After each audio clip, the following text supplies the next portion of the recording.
إلهي لست للفردوس أعلى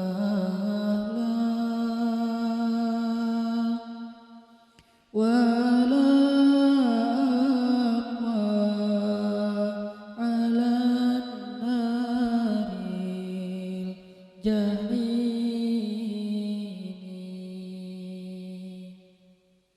فهب لي توبة واغفر ذنوبي فإنك غافر الذنب العظيم.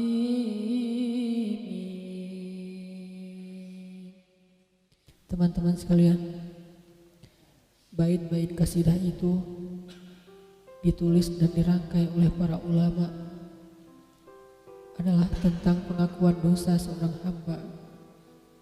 Ketika seorang hamba berada di puncak penyesalan dan merasa tahu diri bahwa dia adalah seorang hamba yang kotor, sehingga dia mengatakan, Ilahi lastu lil firdausi ahla. Ilahi, sesungguhnya saya tidak layak masuk ke surga Firdaus. Saya kotor, saya hina, saya penuh cela, saya banyak aib, saya banyak dosa. Sangat tidak layak saya masuk ke surga Firdaus-Mu ya Allah. Tidak ada satupun amal yang bisa saya banggakan sehingga menjadi jalan bagi saya masuk ke surga Firdaus-Mu ya Allah. Kita harus merasa diri kita rendah di hadapan Allah. Itulah kenapa kita sujud. Dan Allah suka kepada orang yang merendahkan diri di hadapannya. Itulah kenapa Allah suka kepada hamba yang bersujud. Seandainya pintu surga itu terbuka dengan kunci amal solih, saya tidak punya kuncinya ya Allah.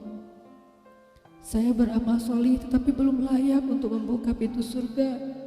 Saya sholat, saya puasa, saya tarawih, saya sedekah, tapi semua itu belum cukup untuk membuka pintu surga karena keterbatasan amal solih saya. Masih banyak kesalahan dalam amal-amal yang saya kerjakan karena saya bodoh ya Allah. Lalu bagaimana nasib saya kelak di akhirat ya Allah? Jika ditimbang-timbang, sungguh kedurhakaan saya lebih sering daripada istighfar saya ya Allah. Saya tidak pantas menjadi penghuni surga-Mu ya Allah.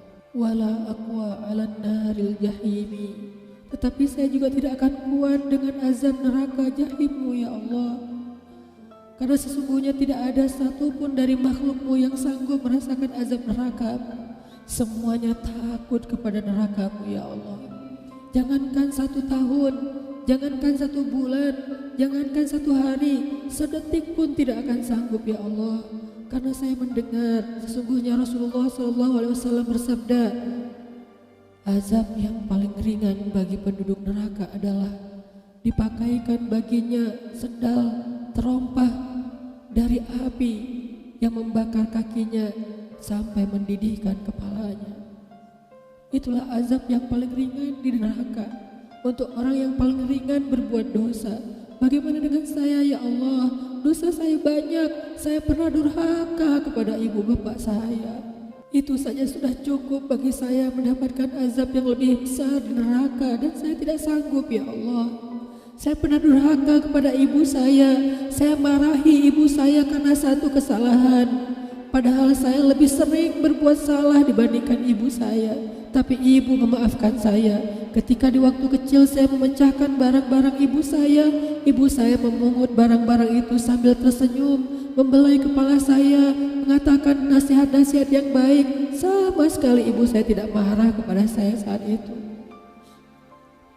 Tapi ketika telah dewasa, tidak sengaja ibu saya yang sudah tua renta kadang memecahkan barang saya, merugikan sedikit saja dari harta saya marah seperti setan ya Allah. Saya bentak ibu saya ya Allah, bahkan kadang membuat ibu saya terluka, kaget, takut. Pantaskah seorang ibu merasa takut terhadap anak yang dia kandung 9 bulan, yang dia lahirkan dengan taruhan nyawa, yang dia susui dengan darah dagingnya, yang dia didik, dia jaga, yang dia berjaga di malam hari tidak tertidur demi untuk menjaga anaknya dari seekor gigitan nyamuk? Pantaskah ibu merasa takut terhadap anaknya sendiri? Cukup satu dosa besar saja durhaka kepada ibu membuat saya pantas masuk api neraka.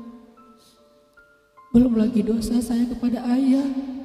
Ketika saya berdebat habis-habisan di hadapan ayah saya, hanya ketika ayah saya menasihati saya dengan satu nasihat sederhana, saya debat dia, seolah-olah wawasan saya lebih banyak, ilmu saya lebih banyak, pergaulan saya lebih luas, pendidikan saya lebih tinggi. Padahal semua itu saya dapatkan hasil dari perjuangan dan pengorbanannya. Ketika keduanya sudah menjadi tua dan lemah, kadang keduanya rindu kepada saya, ya Allah. Mereka memberi kami pesan, ya Allah. Mereka bertanya, bagaimana kabarmu anakku? Tapi kami tidak peka. Hati kami tertutup dengan ego dan sombong. Kami tidak bisa membaca teks itu dari perasaan mereka. Kami hanya membaca teks mereka dan tidak segera membalasnya. Kami anggap teks dari orang tua kami tidak penting, masih bisa ditunda untuk dijawab nanti sore. Padahal mereka sedang kangen, sedang rindu kepada kami, ya Allah. Mereka tidak mengatakan kami rindu kepadamu, wahai anakku, karena mereka tahu kalimat itu akan mengganggu kami. Kalimat itu akan menjadikan hari kami tidak lagi mudah. Kalimat itu akan merusak konsentrasi kami dalam bekerja. Kalimat itu akan menghalangi banyak urusan kami, sehingga mereka menahan diri. Mereka hanya bertanya, apa kabar kami? Lalu kapan kami berbakti kepada mereka, ya Allah? Sampai seusia ini kami masih merepotkan mereka, ya Allah. Kapan kami akan berbakti kepada mereka? Rasanya kami lupa. Entah kapan kami pernah memijat kaki mereka setelah mereka seharian bekerja. Entah kapan kami pernah memberikan minuman hangat untuk mereka. Kami durhaka kepada orang tua kami, ya Allah. Bahkan setelah mereka wafat, kami lupa mendoakan mereka di dalam sholat kami. Harusnya kami disiksa di api neraka, tetapi kami tidak kuat, ya Allah. Belum lagi durhaka, kedurhakaan kami yang lain, dosa-dosa besar kami yang lain.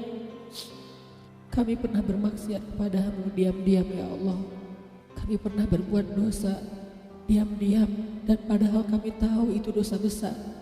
Tapi kami tidak peduli. Kami tidak takut kepadamu, seolah-olah ancamanmu itu hanyalah mitos, seolah-olah ancamanmu itu hanyalah fiktif, seolah-olah apa yang engkau firmankan di dalam Al-Quran itu tidak benar-benar ada. Kami sombong, menantangmu dengan berbuat dosa. Banyak dosa yang kami tidak bisa menyebutkan satu persatu, ya Allah. Keluh lidah kami untuk menyebutkan dosa-dosa kami, ya Allah. Malu untuk menyebutkan dosa-dosa kami, ya Allah. Tidak ada yang bisa kami harapkan darimu selain engkau terima taubat kami, ya Allah. Fahabli taubatan, beri kami taubat yang nasuha, ya Allah.